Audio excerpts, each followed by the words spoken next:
एक सुंदर सिकनिया अनामिका कॉलेज में अपना ग्रेजुएशन पूरा करती है। तभी उसकी मुलाकात एक लड़के राहुल से होती है। राहुल भी बहुत स्मार्ट और माता पिता का आज्ञाकारी बेटा है। दोनों एक दूसरे को पसंद करने लगता है। दोनों का ग्रेजुएशन पूरा होता है। राहुल अपने शहर में जॉब करने लगता है और लड़की भी एक अच्छी जॉब कर रही है। दोनों ने निर्णय लिया कि अब माता पिता से शादी की बात करने का वक्त आ गया है। लेकिन परेशानी यह है कि दोनों की कास्ट अलग अलग है। अनामिका ब्राह्मण है और राहुल राजपूत। राहुल के समाज में दहेज बहुत जरूरी है, जो कि नगद में होता है।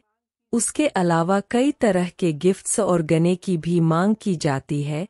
राहुल ने अनामिका को यह स्थिति स्पष्ट की और कहा, घर वालों को मानो, अगर तुम सभी मांगे पूरी करवाती हो तो मेरी माता पिता तुम्हें पलकों पर बैठाएंगे। अनामिका ने अपने माता पिता से यह बात कही। अनामिका के पिता को माता पिता को यह बात पसंद नहीं थी, पर अनामिका की जिद थी कि अगर मुझे दहेज दोगे तो मेरी इज्जत बढ़ेगी। अनामिका के माता पिता सक्षम भी थे, बिना मांगे भी अनामिका को बहुत कुछ दे सकते थे और उन्हें इस तरह दहेज की मांग करने वाले लोग पसंद नहीं रहे थे। लेकिन माता पिता अनामिका की खुशी चाहते थे। उन्हें यह डर था कि कहानी उनकी बेटी यह ना सोच कि वे अपनी बेटी को कुछ देना नहीं चाहते, इसलिए उन्होंने सभी शर्तें मनी। शादी में राहुल को कर फ्लैट फर्नीचर के साथ 50 लाख लोग दिए गए। साथ ही अनामिका को गहने भी दिए गए और सभी रिश्तेदारों को गिफ्ट और कपड़े भी दिए गए। शादी बहुत धूमधाम से की गई, किसी भी कमी नहीं छोड़ी गई। अनामिका को माँ ही माँ यह गुमान था कि कास्ट अलग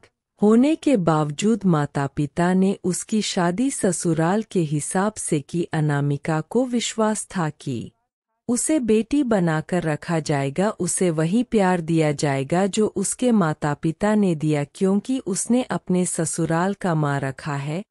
अनामिका ने अपने घर से ससुराल विदा ली। ब्राह्मण कन्या राजपूत घर की बहू बनी। ससुराल में बहुत ज्यादा पर्दा प्रथम थी। बहू को मनचाहा खाने तक की स्वतंत्रता नहीं थी। कितनी भी भूख क्यों न हो, घर की बहू सबके खाने के बाद ही खागा। यहाँ तक कि उसे घर के पुरुषों के सामने बैठने तक इजाजत नहीं थी। अनामिका ने इस बात पर ऐतराज दिखाए पर उसकी किसी ने ना सुनी। राहुल ने भी यह बोलकर मुंह फिर लिया कि यह दो परंपरा है।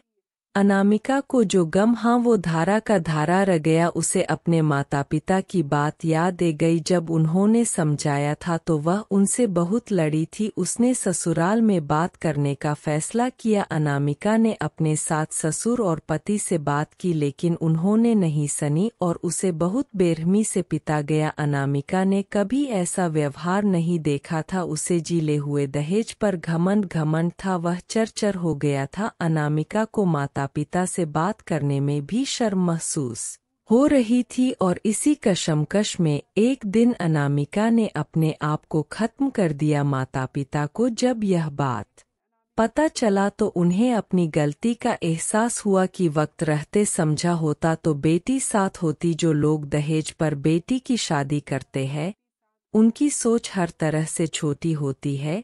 जो बेटी को नीलम कर सकते हैं वह किसी और की बेटी को कैसे अपनी बेटी बना सकते थे। दहेज कभी खुशियों की चाबी नहीं बन सकता, यह बात सभी को समझना चाहिए। इस दहेज प्रथम की कहानी में आपने पढ़ा होगा कि माता पिता ही नहीं, लड़की की सोच भी दहेज को सपोर्ट कर रही थी। कई बार लड़कियों को दहेज का गुमान हो जाता है। हर जो लोग लोभी होते हैं वह कभी अच्छे नहीं हो सकते, यह बात सबको समझना की जरूर है। दोस्तों, कहानी अगर आपको वीडियो पसंद आए तो लाइक और सब्सक्राइब करना न भूलें। धन्यवाद।